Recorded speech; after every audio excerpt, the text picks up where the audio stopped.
My father slid the wine glass across the table, his voice like stone. "Stop acting so important. You are just an obstacle." My mother added, her smile like a blade. "That's right. A pale shadow next to your brother." They saw a problem, and this wine was their solution. But they forgot that even shadows can learn to kill. My name is Major Catherine Elfrida Ashford. I am 33 years old. The air in our McLean, Virginia estate was always the same, thick with the cloying scent of money and unspoken resentments. It was an atmosphere I had learned to navigate with the same precision I applied to a battlefield. Tonight, the grand dining room was a tableau of Washington, D.C. power, a carefully curated collection of political and military elite, all orbiting my father, the retired four-star General Alistair Ashford. He sat at the head of the table, a marble statue of a man, his presence casting a long cold shadow over everything. I was a decorated officer from the Pentagon, a West Point graduate, his daughter, yet his eyes slid past me as if I were part of the decor. My mother, Serafina, was the master of this theater. She moved through the room with a practiced grace, her smile a perfectly calibrated weapon. "Catherine just received another commendation," she announced to a visiting senator, her voice dripping with a hollow pride. "We're so terribly proud." The words were correct, but they were empty calories, devoid of any real nourishment. In the next breath, her attention shifted entirely to my younger brother, Lieutenant Tristan Ashford. "I just don't understand why his commanding officer doesn't see his potential," she fretted, her brow furrowed with an exaggerated concern that was reserved only for him. "Tristan is a natural leader." I watched Tristan soak it in, his posture puffing up with unearned confidence. He was the designated heir to the Ashford legacy, the golden boy whose failures were always someone else's fault. Later, as the main course was cleared, my mother turned to me, her expression a mask of sweet concern. "You're so sharp, dear," she said, the word landing like an insult. "Men don't like women who are too sharp." From the head of the table, the statue finally spoke. My father didn't look at me, but at the crystal glass in his hand. "A legacy needs softness," he rumbled, his voice low and final. "Not a blade." A blade. That's what I was to him. Not a daughter, but a tool, and the wrong one at that. The words were an invisible cut, a clean, precise strike meant to sever me from the family name. It was a familiar wound, one I had learned to ignore. But then came something new. Serafina rose, her movements fluid, as she retrieved a bottle of deep ruby red wine from the sideboard. A Bordeaux, a Chateau Margaux, to be precise. A bottle worth more than a month of my major's salary, a symbol of the rarefied world they inhabited. She poured a single glass, her smile never faltering, and brought it to me. "Drink, my love," she murmured, her voice a silken caress. "To the future of our family." I took the glass. My training, the years of discipline at the point, had honed my senses to a razor's edge. The moment the wine touched my lips, my internal alarms screamed. It was wrong. Beneath the rich notes of dark fruit and oak, there was something else, a faint, acrid undertone, metallic. A searing heat began to spread from my tongue down my throat, a chemical burn that had no place in a vintage Bordeaux. My eyes shot up, scanning the faces around me.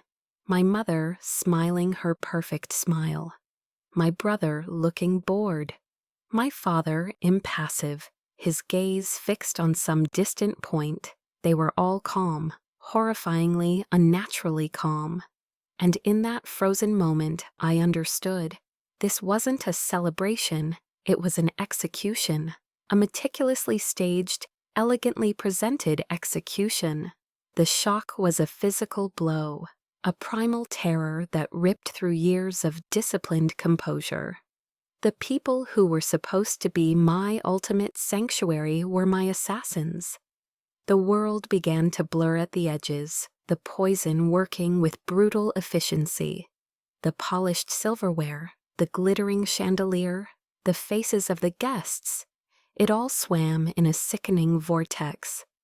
As my strength failed, as my body slumped in the chair, I heard their voices, distant and cold, like a transmission from another world.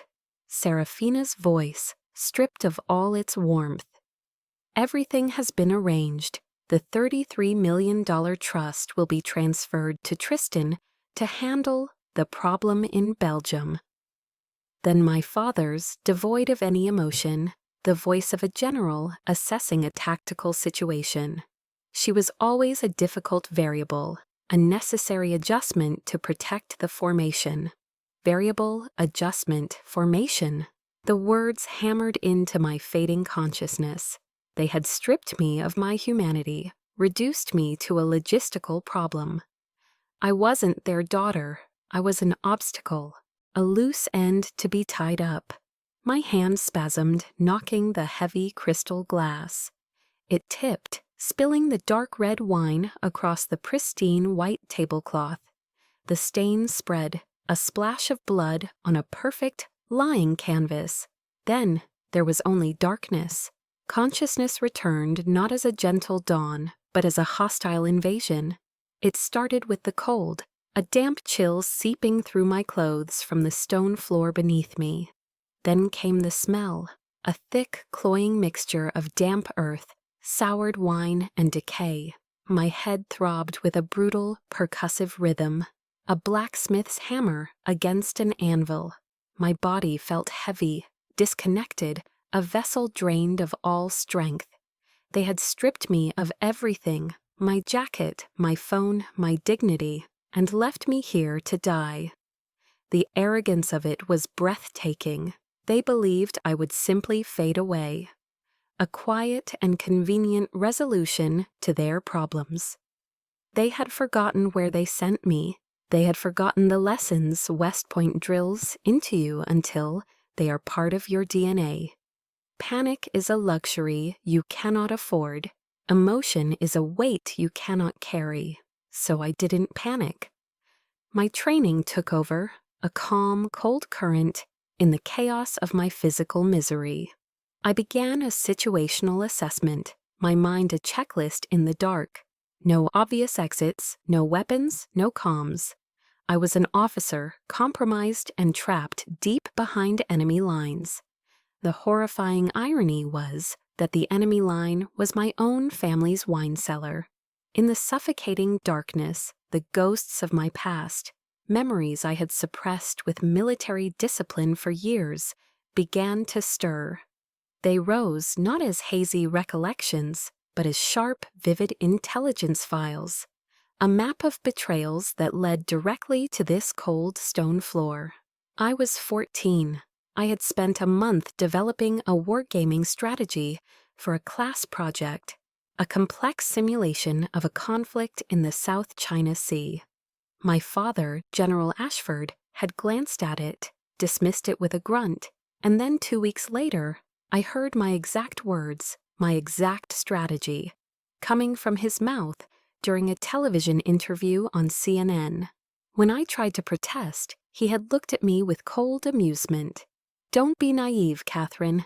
Ideas are for the command, not for the cadets. My work, my mind, had been his for the taking. I was 30. I discovered my brother Tristan had copied nearly 40 pages of my postgraduate thesis for a paper he was submitting at the War College. When I confronted him, my mother had stepped between us, her face a mask of disappointment, directed at me. Your selfishness is truly astounding, Catherine, she'd said, her voice low and venomous. You would tear your brother down for a few words on a page? He is under so much pressure. But the most damning file, The one that truly defined my role in the Ashford formation opened when I was 16.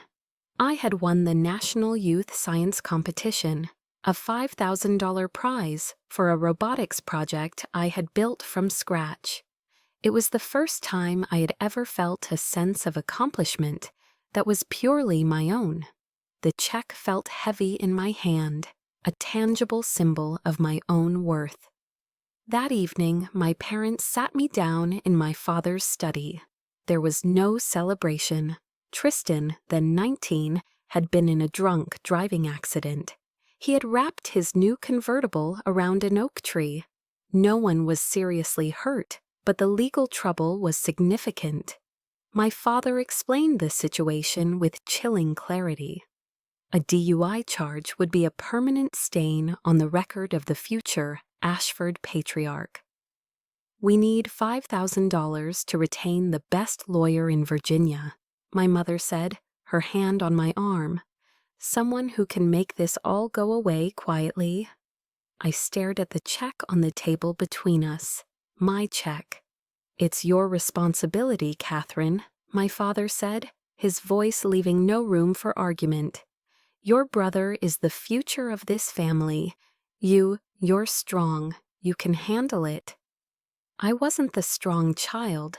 I was the family's beast of burden, the one who could be relied upon to carry the weight, to sacrifice her triumphs to cover their failures. I signed the check over. They called it a sacrifice for the family's honor. It wasn't. It was the purchase of my brother's clean slate, with the currency of my soul. Each memory was a fresh cut, laying bare the systematic nature of their cruelty. I was a resource to be exploited, a pillar to be leaned on until it snapped, and now that I was a difficult variable, I was to be discarded. My fingers, numb with cold, scraped against the stone as I crawled, searching for anything. A loose brick, a splinter of wood, a weakness, and then my hand closed around something small, cold, and metal. It was heavy, circular, with a raised, intricate design. I didn't need to see it. I knew its weight, its texture by heart. It was my father's old unit challenge coin, the one he had ceremoniously given me on my graduation day from the point. They must have dropped it when they dragged me down here, a piece of pocket litter they had overlooked. A small mistake, a fatal one. To them, it was just a trinket, a piece of brass. To me, it was a testament, a reminder of the honor, the duty, the person I had forged myself into, not because of them, but in spite of them. They had systematically stripped me of everything that mattered. Have you ever felt that? That slow, deliberate erasure by the people who were supposed to build you up? I closed my fist around the coin, the sharp edges digging into my palm. The metal felt like a magnet, drawing all my pain, my humiliation, my years of silent rage into one single concentrated point of energy. A cold fire ignited in my chest, burning away the last vestiges of fear and replacing it with something pure and unyielding. Steel. They thought they were burying a daughter. They had just awakened a soldier. The steel in my hand became the steel in my spine. Escape wasn't a hope, it was a mission objective. My body, though battered and weak from the poison, still housed the mind of an analyst. I began a systematic search of my prison, my hands mapping the damp stone walls in the pitch black. My fingers, raw and scraped, finally found it. A weakness. An old ventilation shaft, covered by a rusted metal grate. It was small, but so was I. The challenge coin, once a symbol of my father's hollow praise, now became my primary tool. I used its milled edge as a makeshift screwdriver, wedging it into the heads of the rusted screws. The work was agonizingly slow, a painful testament to patience. Each quarter turn of a screw was a silent vow. One turn for the stolen strategy. One for the stolen prize money, one for the years of being their shield, one for the poison in my veins. Hours later, the grate came loose.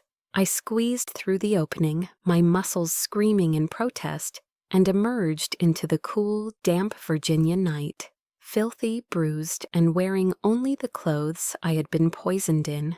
I slipped into the shadows of the manicured estate. I was no longer Major Elfrida of the Pentagon. I was a ghost, a nameless fugitive with nothing but a coin in my pocket and a fire in my gut. I walked for miles along the dark, empty country roads, every rustle of leaves, every distant headlight, a potential threat. I had no money, no allies, no one to trust. I made it to Baltimore by dawn, a city of brick and grime that felt a world away from the sterile perfection of McLean. The first order of business was survival.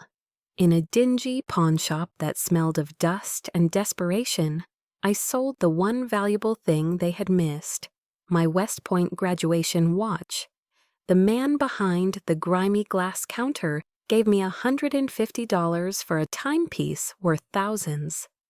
He didn't see the engraved motto, duty, honor, country. He just saw a desperate woman. I took the cash without a word. It was the price of my anonymity. With the money, I bought a change of clothes from a thrift store and checked into a cheap, hourly rate motel on the outskirts of the city. The room was a small, foul-smelling box with a stained carpet and a bed that sagged in the middle. It was a haven. That evening, I sat on the edge of the lumpy bed, eating cold Campbell's chicken noodle soup straight from the can. The tinny, metallic taste was a grim echo of the poison, but it was sustenance.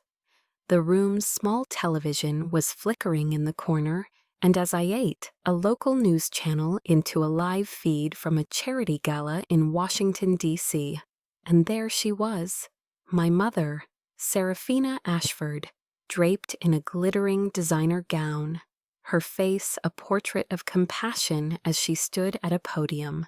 "It is our duty," she said, her voice resonating with practiced sincerity, "to uphold the values of family, of community, of empathy for those less fortunate."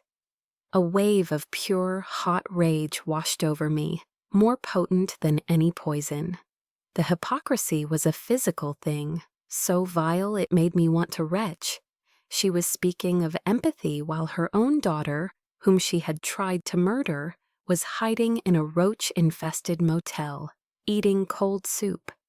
They were living on my disappearance. They were celebrating on my grave. This injustice was another kind of toxin, but this one didn't weaken me. It fed the fire.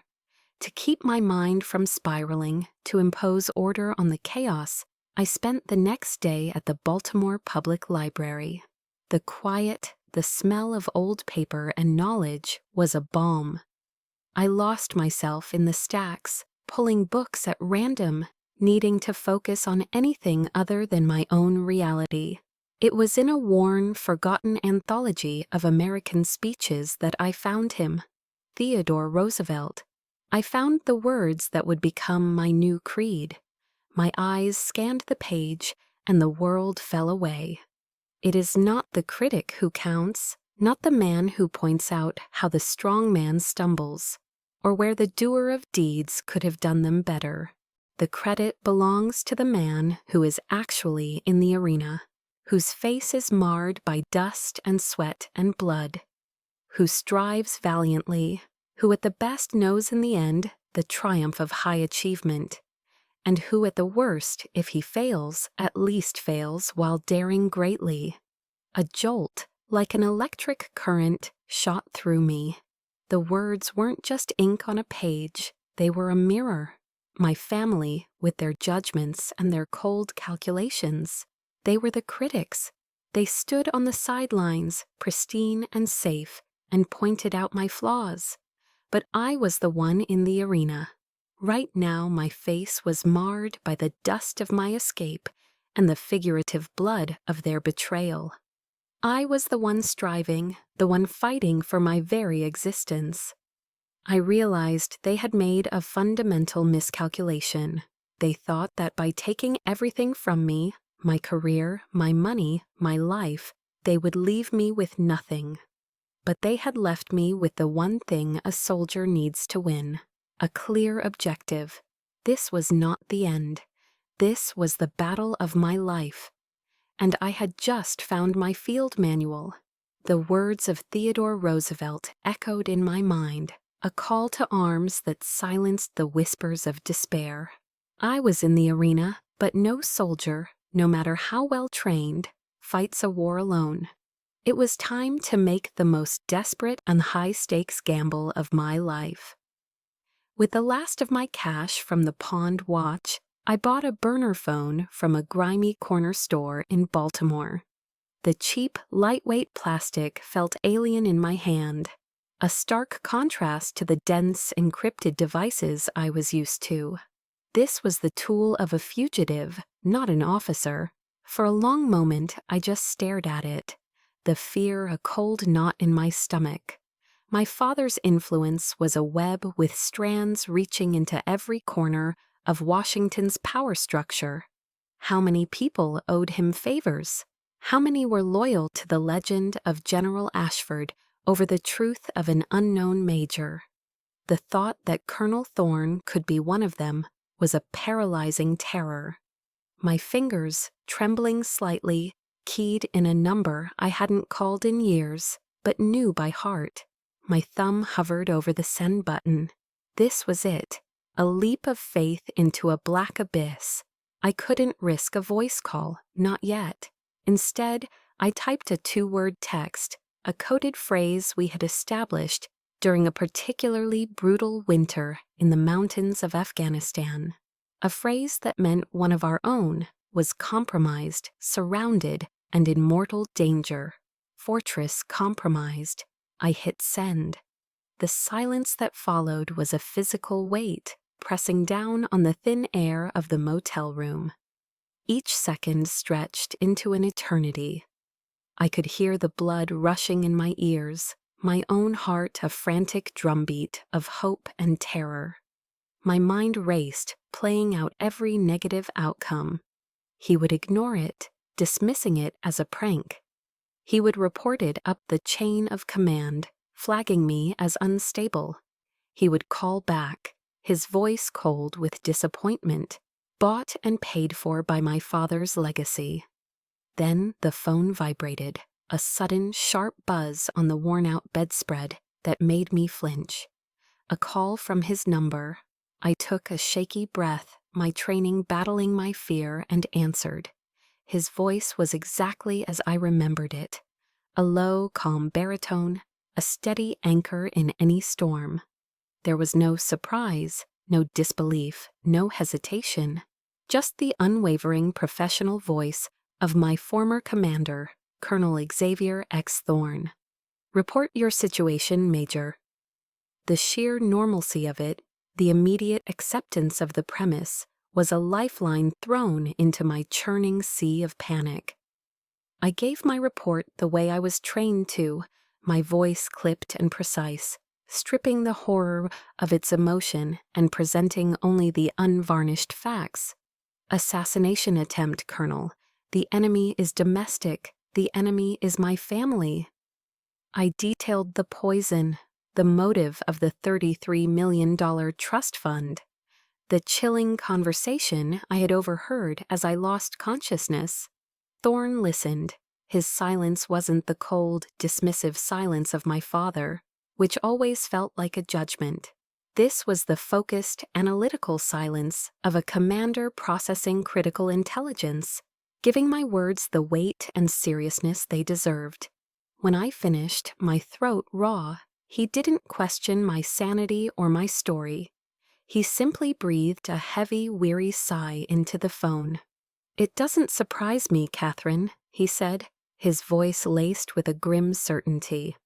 "I saw a glimpse of it once. We were in a staff meeting, and a sharp young lieutenant, a good kid, just out of ROTC, had the guts to question one of Tristan's half-baked tactical plans. Your father didn't just disagree, he publicly dismantled the boy piece by piece, humiliated him in front of 20 officers. The kid's career never recovered. Your father protects Tristan at all costs. He paused, and his next words struck me with the force of a physical blow. I always knew there was something wrong with them, Catherine. The way your father looked at you, it was as if your success, everything you earned, was a personal insult to him. That was it. That was the sentence that shattered the final wall of my composure. All my life, I had felt it. That cold resentment behind his eyes every time I achieved something he thought should have been Tristan's. I had convinced myself I was imagining it, that I was the ungrateful, paranoid daughter. But to hear it validated, to have my deepest, most painful truth acknowledged by a man I respected more than any other, it was more precious than any medal, more affirming than any commendation. For the first time in my 33 years, I felt truly seen.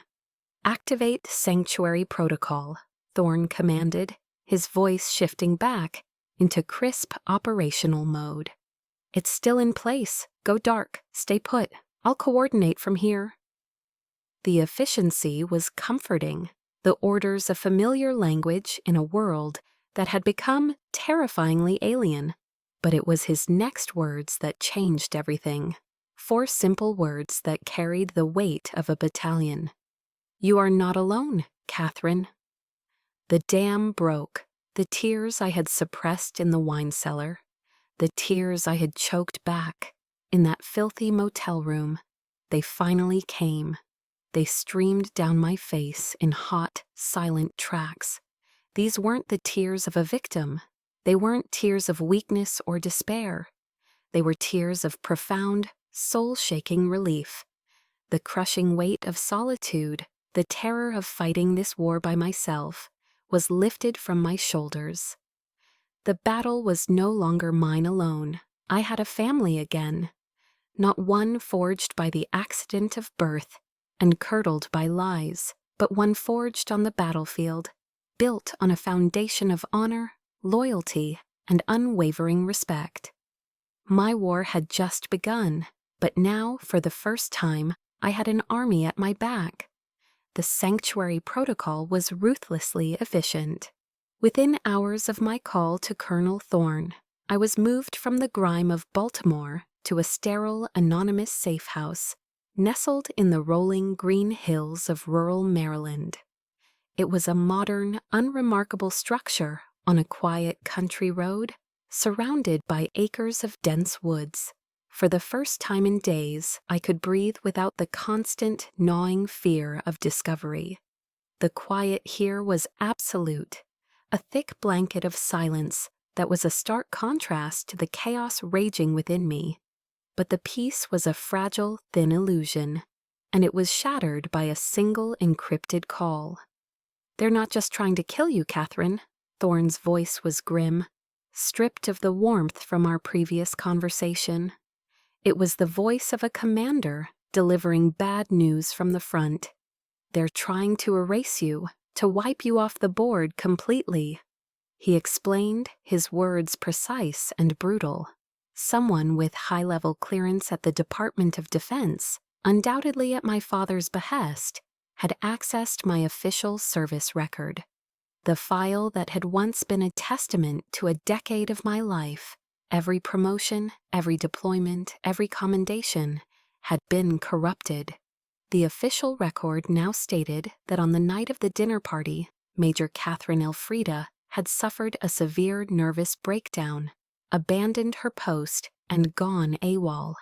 They were building a narrative, a neat, tragic, and utterly false story of a promising officer who couldn't handle the pressure and simply disappeared, likely dead by her own hand in some forgotten place. The news hit me like a physical blow, knocking the wind from my lungs. It wasn't just about my career. My service record was me. It was the documented proof of my existence, the sum of my sacrifices. It was the long nights in Afghanistan, the years of study at West Point, the sweat and the fear and the pride. And with a few keystrokes, they had turned it all to ash. They didn't just want me dead. They wanted me to die in disgrace, my name forever associated with failure and cowardice. But they weren't finished. Their next attack was far more public and infinitely more cruel. The following morning, Thorne sent me a secure link to a streaming news program. I watched on a laptop in the sparse, quiet living room as the bright, cheerful set of a national morning show filled the screen. And there they were, a portrait of familial grief. My mother, Serafina, looking every bit the heartbroken matriarch, her face a mask of elegant sorrow. Beside her sat Tristan, his eyes red-rimmed and brimming with expertly rehearsed tears, his posture slumped in a performance of devastation. "It's been a terrible ordeal for our family," Tristan began, his voice thick with false emotion, as he spoke to the sympathetic host. "My sister, Catherine, she's always had some issues. The pressure of her career, you know? She was always so competitive, so jealous."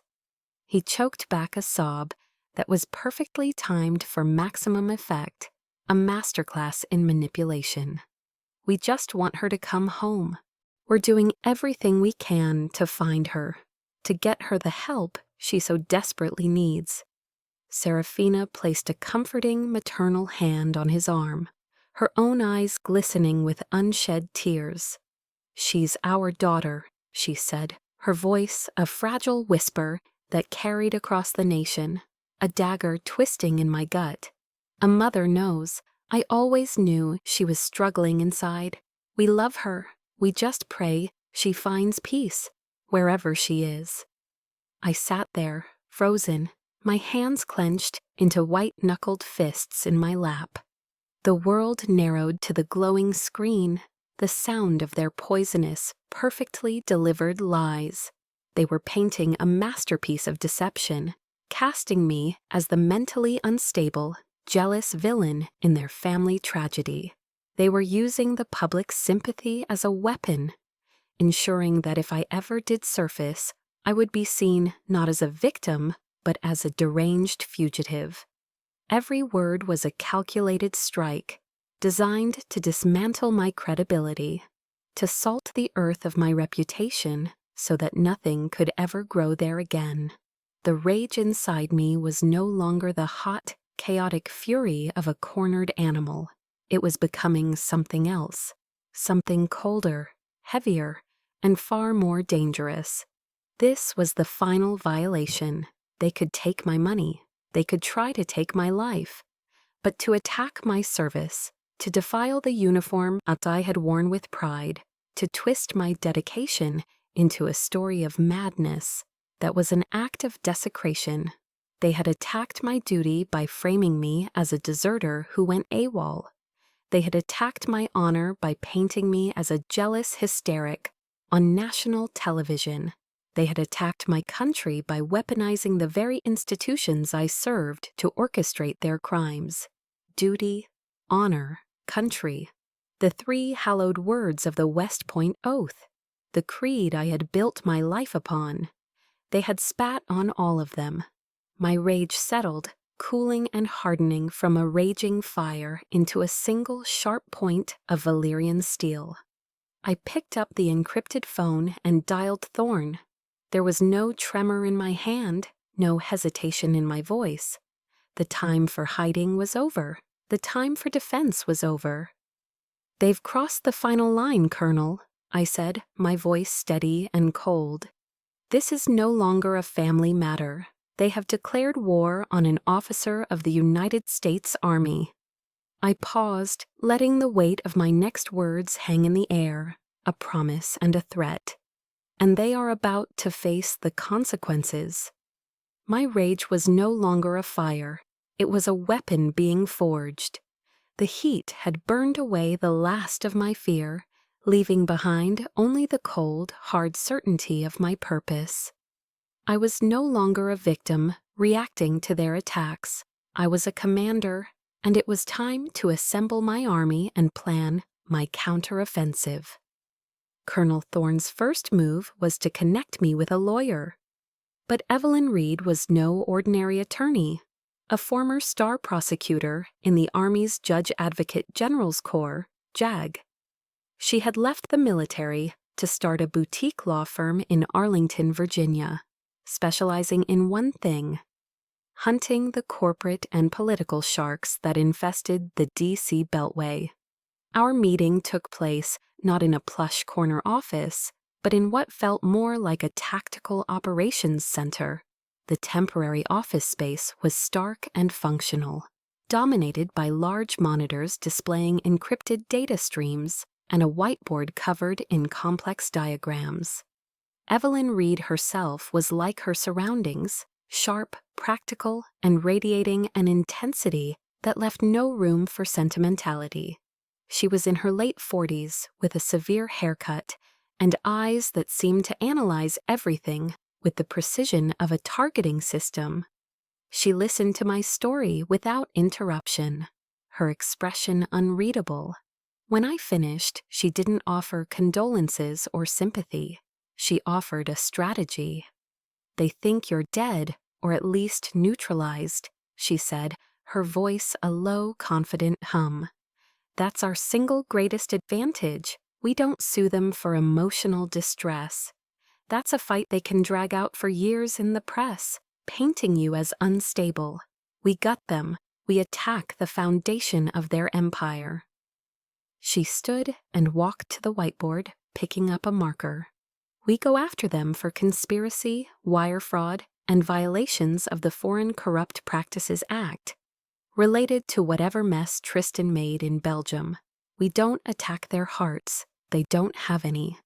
We attack what they truly worship, their money and their reputation. We will dismantle the Ashford legacy, brick by fraudulent brick." The next piece of intelligence from Thorne's network was the name of a ghost, Elias Vance. He was the former chief financial officer for Ashford Industries, the family's primary holding company. His career had imploded 5 years ago. Thorne's note was simple. He knows where the bodies are buried because he was forced to dig the graves. I drove myself to meet him, following a winding road deep into the depressed countryside of rural Pennsylvania. The house was a small, dilapidated clapboard structure, its paint peeling, its yard overgrown. The windows were covered from the inside with what looked like cardboard and aluminum foil. A man living in a self-made prison of fear. When he answered the door, Elias Vance was a shadow of the confident executive I saw in old photos. He was thin, pale, and his eyes darted nervously at every sound. He tried to send me away, his hands trembling. "I can't help you," he whispered, his voice hoarse. "You don't know what they're capable of." "Yes, I do," I said quietly. "They tried to murder me 2 weeks ago." I told him my story. As I spoke, I saw a flicker of something in his haunted eyes. Not just fear, but a shared understanding. He saw a fellow victim. He let me in. Inside, the house was dark and cluttered. He told me his story, the words tumbling out as if a dam had finally broken. He had discovered a secret slush fund General Ashford was using to pay off Tristan's massive gambling debts. When Elias confronted him, threatening to go to the board, my father had been surgical in his retaliation. He didn't just fire Elias, he destroyed him. He orchestrated a smear campaign, planting rumors of incompetence and embezzlement. Elias was blacklisted, his reputation ruined, his life savings drained by legal fees. But that wasn't the worst of it, he said, his eyes welling with tears. My wife, Maria, she couldn't take the stress, the shame, the threats. They sent men to our house, anonymous calls at all hours. She had a weak heart. she suffered a massive stroke. The doctors said it was the chronic stress. He looked at me, his face a mask of grief and rage. Alistair Ashford didn't just take my career, he took my wife. In that moment, listening to this broken man, my mission crystallized. This was no longer just about me. It wasn't about my stolen trust fund or my tarnished honor. It was about Elias. It was about the young lieutenant whose career my father had crushed. It was for every person the Ashford dynasty had ground into dust to protect their perfect gilded image. My personal war had just become a crusade. My resolve must have shown on my face. Elias seemed to draw strength from it. He stood up and walked to a false panel in the wall, pulling out a small, heavily encrypted hard drive. He thought he destroyed everything, Elias said, his voice now steady. But I kept a copy, a dead man's switch. He handed the drive to me. It felt heavy in my hand, dense with the weight of secrets. "It's all in there," he said. "The offshore accounts, the laundered money, the real story of Tristan's disastrous dealings in Belgium, the recordings of my father's threats, everything you need. This is why they needed your $33 million so desperately. Not just for Tristan's debts, but to cover up a massive international fraud." I held the drive, my knuckles white. This wasn't just evidence. This was a ticking time bomb, and I now held the detonator. The war had been declared. The army had been assembled. And now I had my weapon of mass destruction. My father often used to quote Sun Tzu, his voice dripping with condescending authority. "Know your enemy and know yourself, and you will not be imperiled in 100 battles." He believed he knew me, the dutiful, resilient daughter who would always absorb the blows. He was wrong. He had no idea who I had become. Now I was using his own philosophy against him. I would know my enemy down to the last decimal point. Evelyn Reed's temporary office in Arlington became our war room. The space was operational 24 hours a day, fueled by black coffee and a cold, shared fury. Colonel Thorne had assembled a small vetted team of forensic accountants and data security experts, all former military, all fiercely loyal to him. The air crackled with a low, intense hum of activity. We transformed Elias Vance's hard drive from a simple piece of hardware into the centerpiece of our intelligence operation. The decryption process was painstaking, but once we were in, it was like cracking open a tomb and finding not just one body, but a whole cemetery. The data painted a sickeningly detailed picture of the Ashford Empire's rotten core. It was a labyrinth of shell corporations, offshore accounts, and laundered money. We traced funds flowing from defense contracts into a slush fund, used to pay off Tristan's colossal gambling debts. We found evidence of bribes paid to foreign officials to secure a disastrous Belgian real estate deal, a deal that had cost investors over $20 million. A failure Tristan had orchestrated, and my father had desperately tried to bury. My role was to be the lead analyst, the one who connected the dots. I spent my days and nights staring at spreadsheets and encrypted emails, my military intelligence training allowing me to see patterns where others saw only chaos. I mapped out the flow of money, the network of complicit individuals, the timeline of their crimes. Each new discovery, each piece of evidence, didn't just fuel my anger. It solidified my resolve into something cold and unbreakable. This wasn't just corruption. This was a betrayal of every principle my uniform stood for. This was treasonous.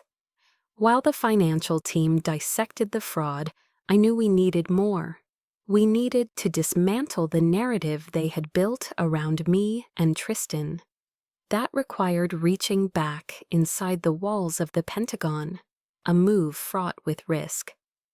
I decided to contact an unlikely ally, Corporal Anya Sharma, a young, brilliant records specialist I had mentored a few years prior. I had seen a spark in her, a fierce intelligence, and an unwavering moral compass. I was betting my life that my assessment of her character was correct. I reached out through a secure, anonymous channel. I didn't tell her the whole story, only that my official record had been illegally altered and that I needed her help to uncover the truth. I told her it was dangerous. Anya's response came back in minutes. "Major, I was there when they announced you were AWOL. It never made sense. Tell me what you need." Her loyalty was a profound relief.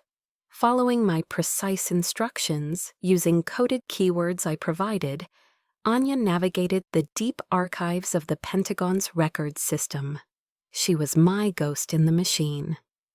2 days later, she sent me 2 encrypted files that were more explosive than anything on Elias's hard drive. The first was the original, unalterable charter for the Ashford Family Trust. It explicitly named me as the sole, primary beneficiary, with a clause preventing any changes without my express written consent. Their attempt to seize the $33 million was not just immoral, it was blatantly illegal. The second file was the bombshell.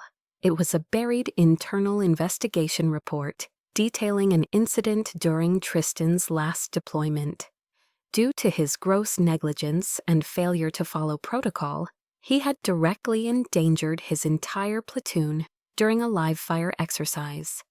The investigation had recommended a formal court-martial, but it had been quashed by a command-level directive from the highest echelons. My father had not only covered for him, he had buried a report that should have ended my brother's career. But as I sifted through the supporting documents attached to that investigation, I found the final, most disgusting truth. It was a commendation recommendation, fast-tracked and approved just weeks after his near-fatal blunder. My father had used his immense influence to have Tristan awarded the Bronze Star Medal for the very same operation where his incompetence had almost gotten men killed. A wave of nausea washed over me. I remembered the award ceremony. I remembered the smug, self-satisfied look on Tristan's face as my father pinned the medal to his chest. I remembered the pride in my mother's eyes, a pride she had never shown for any of my legitimate achievements. They hadn't just covered up his failure, they had twisted it into a story of heroism. They had committed the most contemptible act in military culture, stolen valor. He was wearing a medal that real soldiers had bled and died for.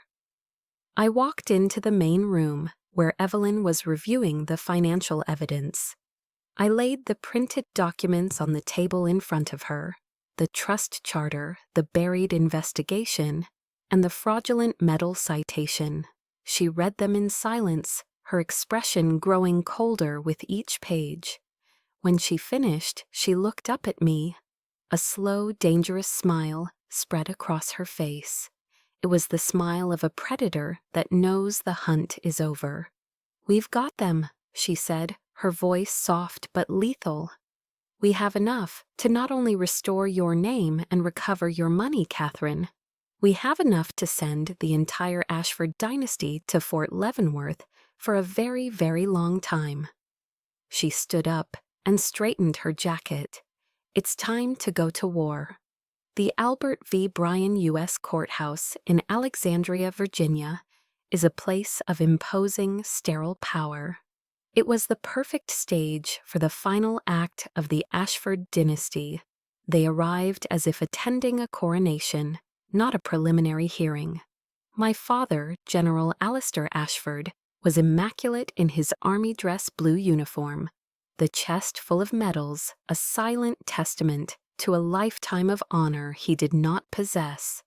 My mother, Seraphina, was the picture of aristocratic grace, her expression one of pained endurance. Tristan, fidgeting beside them, looked like a petulant boy forced to attend church.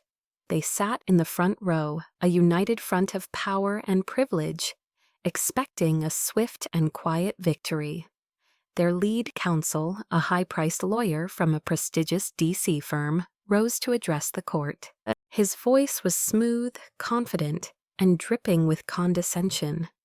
"Your Honor," he began, gesturing dismissively towards our side, "we are here today to address a frivolous and deeply unfortunate matter. This is not a legitimate legal dispute, but rather the paranoid fantasy of a troubled young officer." He paused, letting the insult hang in the air. A woman with a documented history of instability and a clear pathological jealousy toward the successes of her younger brother. "We move for an immediate dismissal on all counts." The words were meant to be a public execution, a final nail in the coffin of my reputation. He expected to be addressing a ghost. On cue, the heavy doors at the back of the courtroom swung open. A collective gasp rippled through the room. Every head turned. I walked down the central aisle, not in the rags of a fugitive, but in my own immaculate Army Service uniform, the one I had earned the right to wear. My decorations, the Legion of Merit, the Bronze Star, the Purple Heart, were perfectly aligned on my chest, each one a silent rebuttal to their lies. My footsteps were measured, my back straight, my gaze fixed forward. I did not look at them, but I could feel their eyes on me. I could feel their world tilting on its axis. I took my seat beside Evelyn Reed. The smug confidence had vanished from their lawyer's face, replaced by a slack-jawed confusion. My father's face, once a mask of stoic power, had frozen, the blood draining from it. My mother's perfectly manicured hand flew to her pearls, her eyes wide with a terror she couldn't conceal. Evelyn Reed rose slowly, her presence commanding the room. "Your Honor," she said, her voice calm and clear, "counsel for the defense bases his motion to dismiss on the claim that my client, Major Catherine Elfrida, is mentally unstable and went AWOL from her post. A compelling story." She let the silence stretch for a beat. "However, we have declassified mission logs from the Pentagon, authenticated this morning by the Inspector General's office, showing that at the precise time of her alleged mental breakdown, Major Elfrida was, in fact, leading a top-secret strategic briefing inside a secure facility." An officer from the IG's office stepped forward to present the file to the clerk. The judge, an older woman with sharp, intelligent eyes that missed nothing, reviewed the document. The defense counsel's face went from confused to alarmed. Evelyn wasn't finished. She let the first revelation settle before delivering the next blow. "We would now like to call our first witness to the stand, Mr. Elias Vance." The name hit the room like a grenade. My father shot to his feet, his military composure completely shattered. "Objection!" he roared, his voice cracking. "On what grounds, General?" the judge asked, her voice dangerously quiet. He had none. He sank back into his seat, his face ashen. Serafina gripped the armrest of her chair, her knuckles white. Elias Vance, no longer the trembling man from the Pennsylvania farmhouse, walked to the stand with a quiet dignity. Guided by Evelyn's precise questions, he calmly, methodically, and with irrefutable documentation, laid bare the entire Ashford financial conspiracy. He spoke of the slush fund, the gambling debts, the desperate illegal measures taken to cover Tristan's $20 million failure in Belgium. When he was finished, the courtroom was deathly silent, but Evelyn was just getting started. She turned on the large courtroom monitors. and for the next hour she presented a relentless barrage of evidence from the hard drive. Emails detailing the conspiracy to seize my trust, encrypted communications, bank statements from offshore shell corporations. The evidence was overwhelming, a digital avalanche that buried them in their own filth. Finally, she presented her last two exhibits. First, the original, unalterable trust document, proving my sole ownership. And second, the buried internal investigation into Tristan's negligence, followed immediately by the citation for his fraudulent bronze star. The judge, whose expression had grown colder and harder with each new piece of evidence, removed her glasses and looked directly at my family. The air in the room was so thick with tension it felt hard to breathe. She was no longer just a judge, she was an executioner. Based on the preliminary evidence presented here today, she declared, her voice ringing with an authority that echoed off the marble walls. This court finds sufficient cause to proceed. Furthermore, the evidence suggests a pattern of criminal activity that extends far beyond the scope of this civil hearing. She looked from my father's horrified face to my mother's crumbling facade, to Tristan's terrified, childish expression.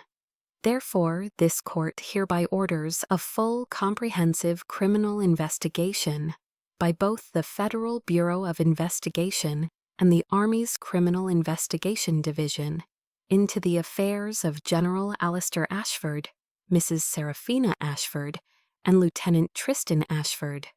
She lifted the gavel. The sound of it striking the block was not a tap. It was a gunshot, a final deafening crack that signaled the end of an empire. In the stunned silence that followed, I watched the Ashford dynasty, my creators and my would-be assassins, collapse before the entire world. The aftermath of the hearing was not a celebration. It was a controlled demolition.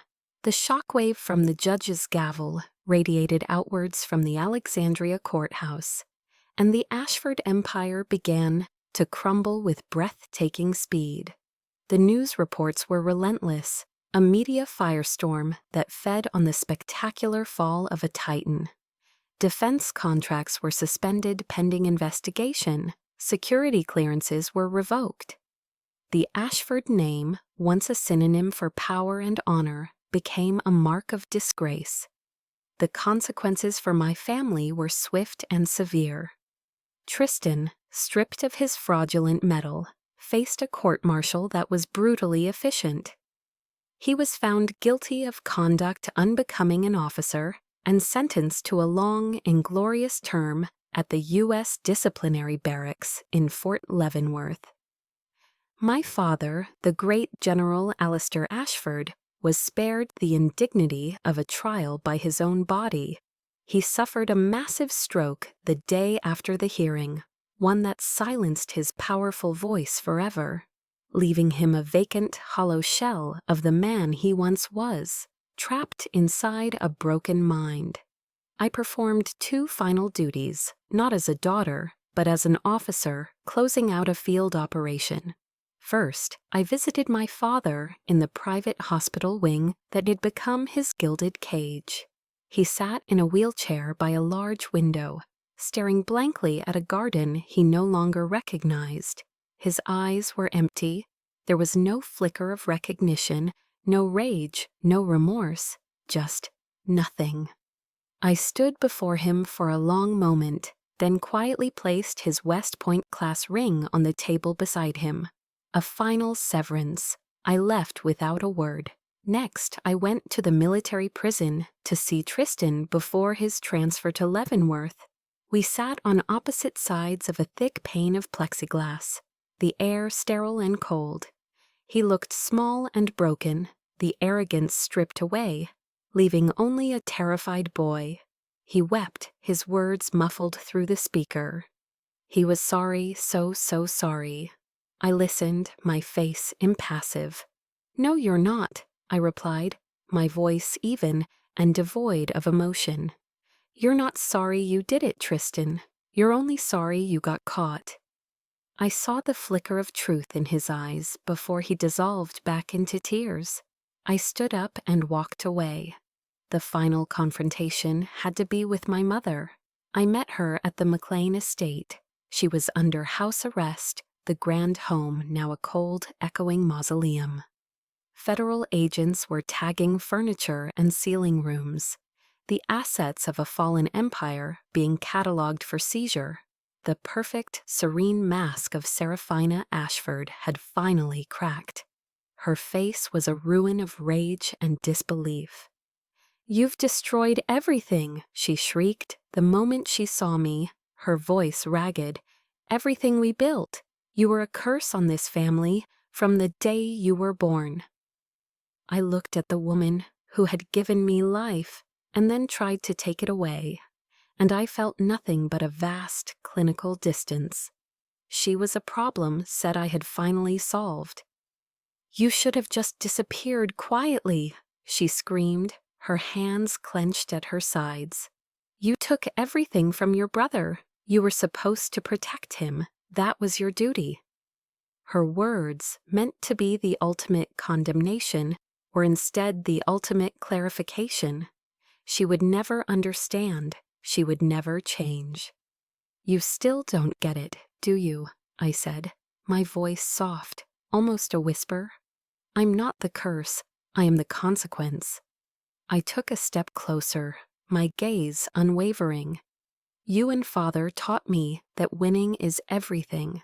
That sentiment is a weakness, that the mission must be accomplished at all costs."